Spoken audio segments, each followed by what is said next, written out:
ओम नमः शिवाय। दोस्तों, आज हम बात करेंगे माताओं के महान व्रत जीवित पुत्रिका व्रत यानी जितिया व्रत के बारे में। यह व्रत खास तौर पर बिहार, झारखंड, उत्तर प्रदेश और नेपाल में बड़ी श्रद्धापूर्वक से मनाई जाती है।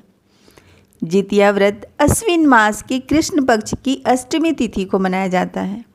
ये व्रत हर माताएं अपने पुत्र की लंबी आयु, सुखद जीवन और उनके जीवन में सुख समृद्धि की कामना के लिए करती हैं। यह व्रत 3 दिवसीय व्रत होता है। जितिया व्रत का तीनों ही दिन विशेष महत्व रखता है। व्रत से एक दिन पहले इस व्रत का नहाय खाए होता है, फिर 24 घंटे का निर्जला व्रत होता है और तीसरे दिन इस व्रत का पारण होता है। तो चलिए जानते हैं इस साल 2025 में जितिया व्रत कब मनाई जाएगी, नहाय खाए कब है और इस व्रत का पारण कब और कैसे किया जाएगा। जितिया व्रत से एक दिन पहले इस व्रत का नहाय खाए होता है। नहाय खाए का नियम क्या है कि किसी भी पवित्र नदी, तालाब में स्नान करने के बाद इस व्रत का नहाय खाए किया जाता है। इस व्रत में चीलो, सियारो, जीवित वाहन भगवान की पूजा का विशेष महत्व होता है। तो नहाय खाए करने से पहले अपने बाल में खली और तेल लगा करके स्नान करके और चिल्हो, सियारो, जीवित वाहन भगवान को प्रसाद चढ़ाया जाता है। जो चिल्हो सियारो का प्रसाद है वो गौ माता को खिला दिया जाता है और जो जीवित वाहन भगवान का प्रसाद है वो अपने पति और बच्चों में बांट दिया जाता है। जिनकी सासू माँ नहीं है वो इस दिन अपने पितृ को और अपने सासू माँ को खली तेल भी चढ़ाते हैं। लेकिन जिनकी सासू माँ है वो सिर्फ चीलो, सियारो और जीवित वाहन भगवान को ही प्रसाद चढ़ाया जाता है। चूँकि जितिया व्रत पितृपक्ष में ही पड़ता है, इसलिए इस व्रत में पितरों की भी पूजा करने का विशेष महत्व होता है। सप्तमी तिथि में इस व्रत का नहाय खाए किया जाता है। अष्टमी को इस व्रत का 24 घंटे का निर्जला व्रत होता है और नौमी तिथि के दिन इस व्रत का पारण होता है। नहाय खाए करने के बाद इसमें आप मड़ुए की रोटी और नोनी के साग खाने का विशेष महत्व होता है। देखिए, जितिया का व्रत हर जगह अलग अलग नियम से होता है, हर जगह इसका नियम अलग अलग होता है।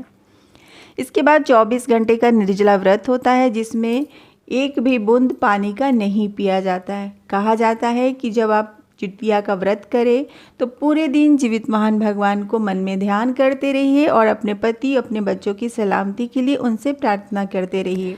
व्रत कैसे किया जाता है? शाम के समय स्नान करके अच्छे से तैयार हो जाइए। इसके बाद भगवान विष्णु, चीलो, सियारो और जीवित वाहन भगवान की इस दिन पूजा की जाती है। सूर्य देव को जल चढ़ाने का विशेष महत्व है। चूँकि पितृपक्ष में जितिया का व्रत पड़ता है तो जल में आप थोड़ा सा काला तिल, अक्षत डाल करके जरूर चढ़ाएं। इससे आपकी पितरों की आत्मा तृप्त होती है और उनका आशीर्वाद प्राप्त होता है। 24 घंटे का निर्जला व्रत करने के बाद नौमी तिथि के दिन इस व्रत का पारण होता है। देखिए, जितिया के व्रत का पारण का भी विशेष महत्व होता है। कहा जाता है, बड़े बुजुर्ग ऐसा कहा करते थे कि जो कुछ भी आप बनाते हैं सबसे पहले वो चीलो, सियारो और जीवित वाहन भगवान को प्रसाद चढ़ाया जाता है।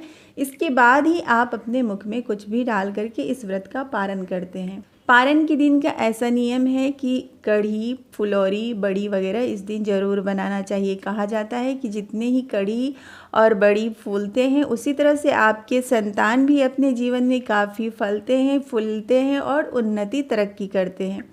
तो जो कुछ भी आप बनाते हैं सबसे पहले वो चीलो, सियारो और जीवित वाहन भगवान को प्रसाद आप जरूर चढ़ाइए। सुबह उठ करके स्नान करके सूर्यदेव को जल चढ़ाने के बाद भगवान विष्णु, चीलो, सियारो और जीवित वाहन भगवान का इस दिन पूजा किया जाता है। प्रसाद चढ़ाने के बाद चीलो, सियारो का जो प्रसाद है वो गौ माता को दे दीजिए और जो जीवित वाहन भगवान का प्रसाद है वो आप अपने पति और बच्चों में बांट दीजिए। और खीरा और चना खा करके ही इस व्रत को खोला जाता है। इस व्रत में गर्म गर्म खाना खाने का विशेष महत्व है। व्रत खोलने से पहले माताएं अपने संतान को आशीर्वाद जरूर दीजिए, क्योंकि जिनके लिए हम 24 घंटे का निर्जला व्रत किए हैं उनको आशीर्वाद जरूर देना चाहिए। पास में आपके बच्चे हैं तब तो बहुत अच्छी बात है, कहीं बाहर रहते हैं तो फ़ोन पे भी आप उन्हें आशीर्वाद देने के बाद ही इस व्रत का आप पारण करें। तो उम्मीद करती हूँ इस वीडियो से आप लोगों को काफ़ी लाभ मिले। वीडियो कैसी लगी कमेंट करके ज़रूर बताएं। अच्छी लगी तो लाइक और चैनल को सब्सक्राइब ज़रूर करें। जीवित वाहन भगवान की जय।